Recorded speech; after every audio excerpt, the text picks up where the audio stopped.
Halo penonton setia kasus Subang hari ini, bagaimana kabar kalian? Saya doakan semoga kalian sehat selalu dan dimurahkan rezekinya, amin. Sebelumnya kami berterima kasih kepada kalian karena kalian terus sabar dan terus mengikuti kasus Subang ini. Ada fakta terbaru yang terkuak di kasus pembunuhan di Subang. Fakta ini kembali dianalisa oleh Anjas Mara, dosen di Thailand sekaligus YouTuber yang mengawal kasus pembunuh ibu dan anak di Subang. Namun sebelum menyimak videonya, mohon subscribe channel Wong TV News agar kalian bisa terus ikut mengawal kasus pembunuhan ibu dan anak di Subang. Berita kali ini, informasi dari sumber istimewa yang menyebutkan bahwa ada 3 orang saksi kasus pembunuh ibu dan anak di Subang yang tidak lagi bisa terlihat. Pasalnya, setelah hadir dalam pemeriksaan di Polda Jabar, 3 orang saksi ini diduga menghilang. Bahkan Anjas menyebutkan bahwa dari informasi sumber istimewa tersebut, diduga 3 orang saksi ini bisa saja dihilangkan karena berkaitan dengan kasus pembunuh ibu dan anak di Subang. Kemudian Anjas menyebutkan nama dari 3 orang saksi yang menghilang tersebut. Mereka adalah Wahyu, Opik, dan Kosasih. Anjas juga mengungkap berdasarkan informasi dari sumber istimewa tersebut, diketahui bahwa Wahyu dan Kosasih adalah kakak beradik. Kalau aku lihat jejak digital juga, ini untuk Wahyu sudah diperiksa sejak bulan Agustus 2021 lalu.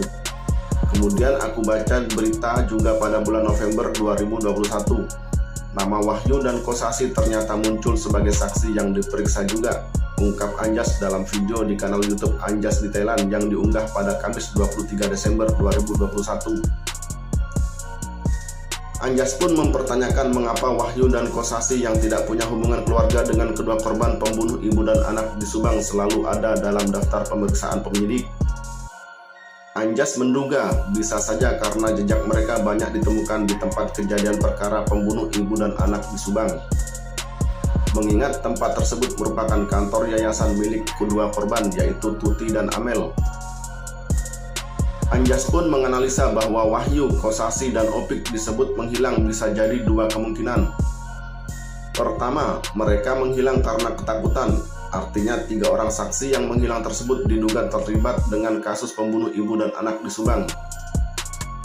Yang kedua, bisa saja mereka menghilang karena stres. Mereka menghilang untuk tujuan healing, menghindari media ataupun penyidik. Lalu analisa lainnya yang diungkapkan Anjas adalah 3 orang saksi ini diduga dihilangkan. Tentunya kemungkinan besar orang yang berusaha menghilangkan mereka bisa saja pelaku, dalang, atau otak dari pembunuh ibu dan anak di Subang. Karena ini kalau mereka berbicara, diduga akan menyeret pelaku dan juga dalangnya. Ada kemungkinan di situ juga, ujarnya. Anjas juga mengungkap bahwa saksi bernama Wahyu ini sempat hilang dan susah dihubungi pada saat akan dilakukan pemeriksaan. Dia juga mengungkap ada kejadian membingungkan saat ketiga saksi ini diperiksa di hari yang sama. Saksi Opik dan Kosasih terlihat saat masuk dan keluarnya dari Polda Jabar oleh rekan-rekan media. Namun untuk saksi Wahyu tidak terlihat keluar dari Polda Jabar hari itu. Anjas juga mengungkap bahwa ada dugaan Wahyu diperiksa hingga menginap di Polda Jabar hingga berita tersebut menyebar di setiap media. Tapi semua yang aku sampaikan ini masih dugaan dan butuh pembuktian. Jadi kita tidak bisa tahu apakah 2 orang saksi ini menghilang atau dihilangkan, jelas Anjas. Terima kasih sudah menyimak video ini. Jangan lupa like dan komennya ya.